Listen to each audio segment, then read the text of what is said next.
Okay, so the first one is the termination of lobbying contract with Macy Island. To speak about what Mr. Carpavaca had mentioned earlier, I'd like to read the following into the record based on the email I received from the Department of Ethics from Tallahassee. So it essentially says, regarding Mr. Horner's registration to lobby, our committee has received 2 contracts for Mr. Horner for Osceola County School District. The first was received on 3/3/2018 and terminated 12/31/2018.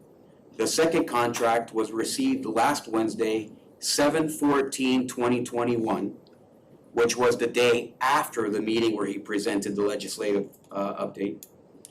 And I continue, it expires 12/31/2022. Thus, it appears Mr. Horner was not in compliance. I repeat, thus it appears that Mr. Horner was not in compliance with the House rule requiring disclosure of public entity contracts for the years 2019, 2020, and the first half of 2021, which is after session took place. Compliance is a House condition for lobbying. Therefore, it appears that he was not authorized to lobby the House during that period. I'll repeat that again.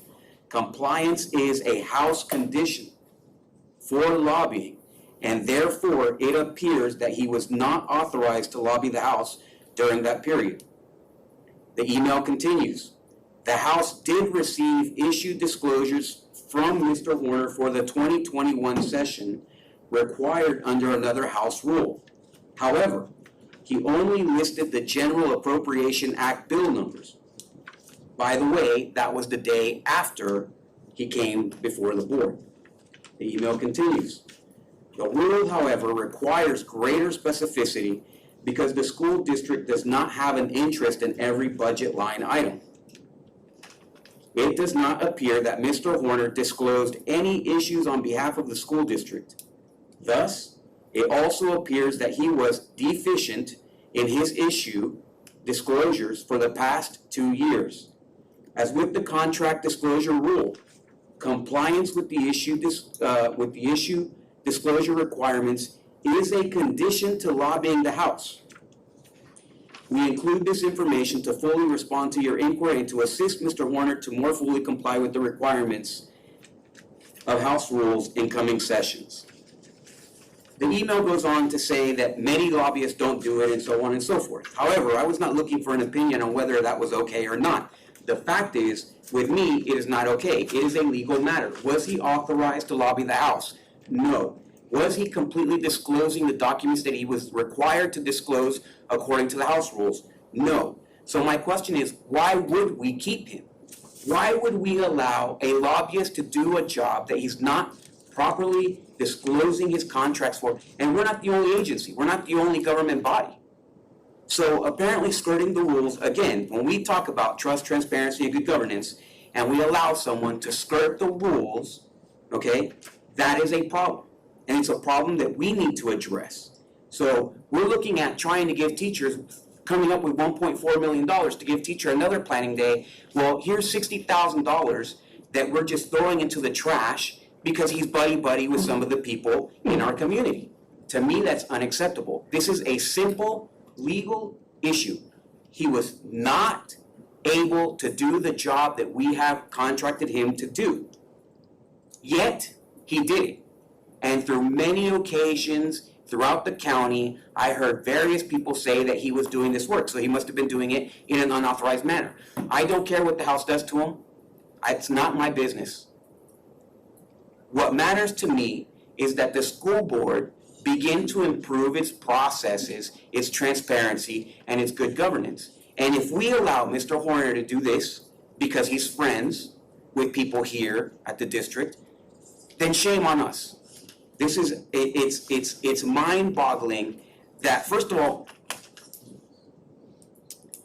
that Mr. Horner would have such little respect for the district that he would go and disclose properly.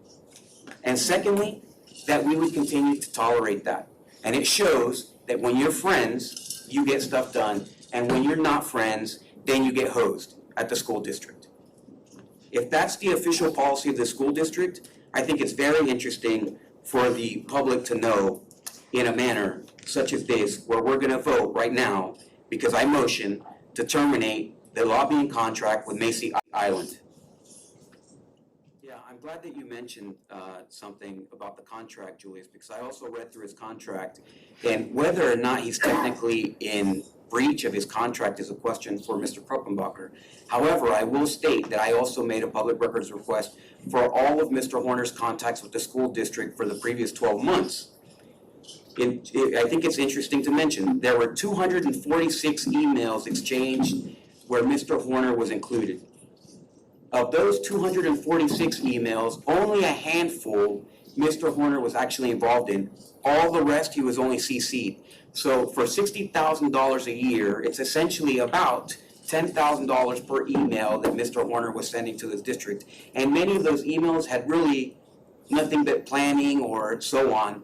Anyone in the public will know, and I'll share, I mean, I can share those, you'll see for yourself. I think that it's amazing to think that we're paying, $60,000 and there's not even any traffic. There's no reporting, there's nothing. There's like 20 different responsibilities according to his contract, and yet I couldn't really make a realistic, I certainly could not convict him of being the lobbyist for Osceola County.